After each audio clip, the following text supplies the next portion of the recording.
नमस्कार दोस्तों, मैं सचिन कुमार। आप सभी का हमारे YouTube चैनल में स्वागत है। तो मैं आप लोगों को आज मैं आप लोगों को न्यूटन का सेकंड नियम पढ़ाऊंगा। न्यूटन का सेकंड नियम क्या होता है, उसके पहले मैं आप लोगों को कुछ कहना चाहता हूँ कि तट पर बैठे बैठे क्या होता है कि तट पर बैठे बैठे तेरे हाथ कहाँ कुछ आएंगे, कि तट पर बैठे बैठे तेरे हाथ कहाँ कुछ आएंगे, रत्न मिलेंगे तुझको जब सागर की तह में जाएंगे। क्या होता है कि तट पर बैठे बैठे तेरे हाथ कहाँ कुछ आएंगे, रत्न मिलेंगे तुझको जब सागर की तह में जाएंगे, रत्न मिलेंगे तुझको जब सागर की तह में जाएंगे। कुछ न मिला तो समझ लेना, कुछ न मिला तो समझ लेना कि डुबकी अभी अधूरी है, कुछ न मिला तो समझ लेना कि डुबकी अभी अधूरी है। चाहे जितना हो मुश्किल, चाहे जितना हो मुश्किल, पहला कदम जरूरी है। तो दोस्तों, मैं कहना चाहता हूँ, तट पर बैठे बैठे तेरे हाथ कहाँ कुछ आएंगे, रत्न मिलेंगे तुझको जब सागर की तह में जाएंगे। कुछ न मिला तो समझ लेना कि डुबकी अभी अधूरी है, कुछ न मिला तो समझ लेना कि डुबकी अभी अधूरी है। चाहे जितना हो मुश्किल, चाहे जितना हो मुश्किल, पहला कदम जरूरी है। तो आप लोग मुश्किलों का सामना करिए। मुश्किलों का सामना करने के लिए आप लोग पहला कदम बढ़ाइए, पहले कदम बढ़ाइए। सबसे पहले हमें कदम बढ़ाना चाहिए, हमें मुश्किलों से डरना नहीं चाहिए। ठीक, अगर आप मुश्किलों से डर गए तो आपकी शिक्षा में वो भी हर एक काम को अगर आप डर जाते हैं तो वो भी काम बाद में कर सकते हैं। नहीं, शिक्षा से अगर आप पहले डर गए तो आप कोई काम कर नहीं सकते। तो आप लोग पहला कदम बढ़ाइए। कोई भी मुश्किल, कितने भी मुश्किलों का सामना करना पड़े, अगर आप कदम बढ़ा दें तो आपको मुश्किल शिक्षा में तो आपका हल होगा जरूर। तो चलिए, मैं आज आप लोगों को, हमारा टॉपिक है न्यूटन का सेकंड नियम। तो न्यूटन का सेकंड नियम पर चर्चा करेंगे। न्यूटन का सेकंड नियम क्या होता है, मतलब न्यूटन का द्वितीय नियम, जिसे हम हिंदी में कहते हैं न्यूटन का द्वितीय नियम, इंग्लिश में इसे करेंगे न्यूटन का सेकंड लॉ। ठीक, तो न्यूटन का द्वितीय नियम पर चर्चा करेंगे। न्यूटन का द्वितीय नियम होता क्या है, ठीक, देखते हैं हम।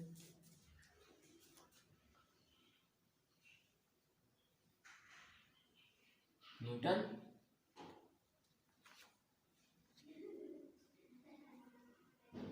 न्यूटन का द्वितीय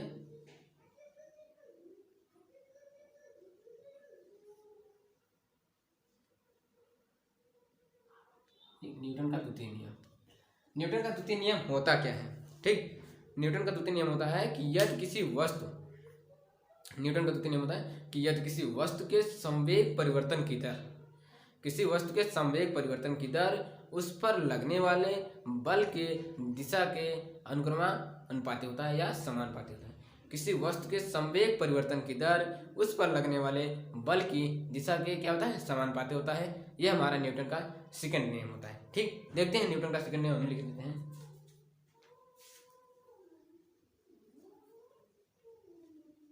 किसी वस्तु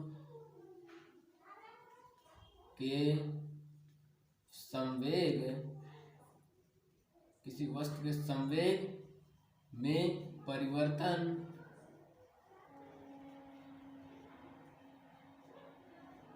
किसी वस्तु के संवेग में परिवर्तन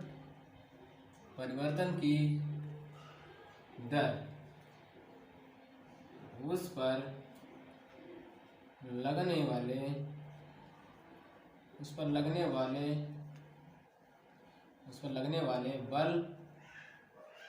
उस पर लगने बल के दिशा, उस पर लगने वाले बल की दिशा के समानुपाती होता है, समानुपाती होता है। तो न्यूटन का सेकंड नियम लिख दिया, जैसा कि किसी वस्तु के संवेग में परिवर्तन की दर उस पर लगने वाले बल के दिशा के समानुपाती होता है।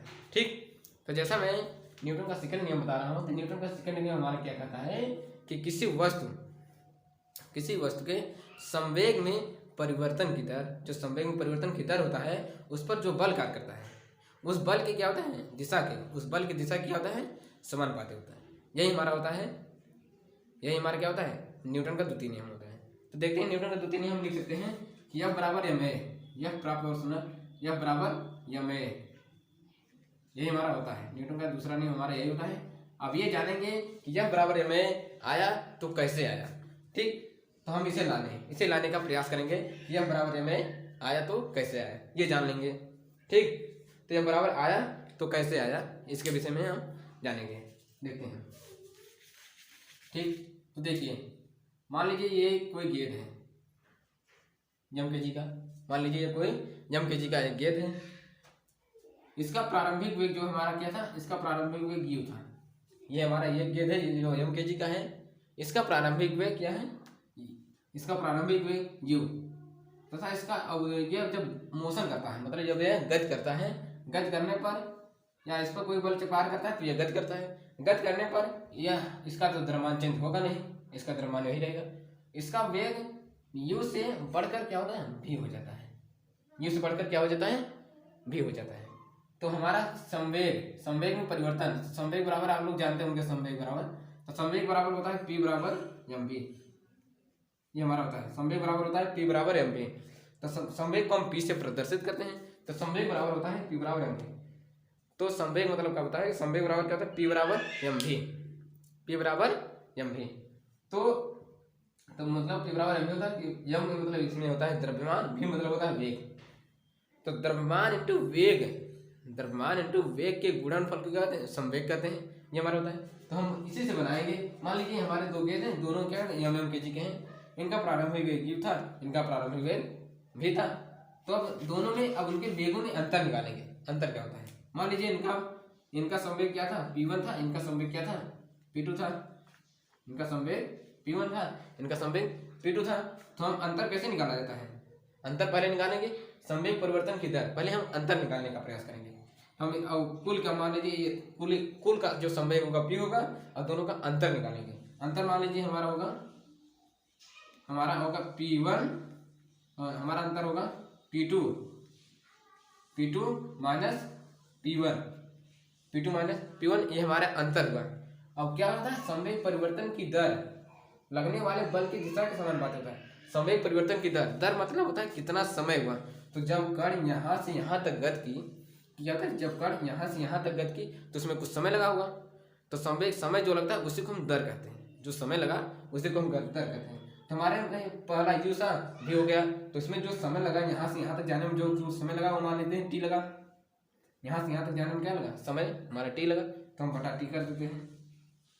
ये हमारा क्या हुआ, ये हमारा संवेग परिवर्तन हुआ, ये हमारा संवेग परिवर्तन हुआ, कितना संवेग परिवर्तन हुआ हमारा पी होगा।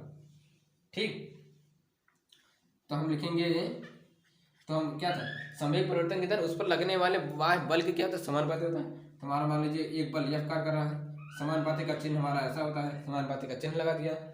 तो हम लिखेंगे P, अब यही हमारा जो अंतर होगा उसी के उस पर लगने वाले बल के संवेग परिवर्तन की दर उस पर लगने वाले बल के समानुपाती होता है। तो हमारा यह क्या होगा, यह प्रोपोर्शनल P2 माइनस P1 बटा T, P2 माइनस P1 बटा T।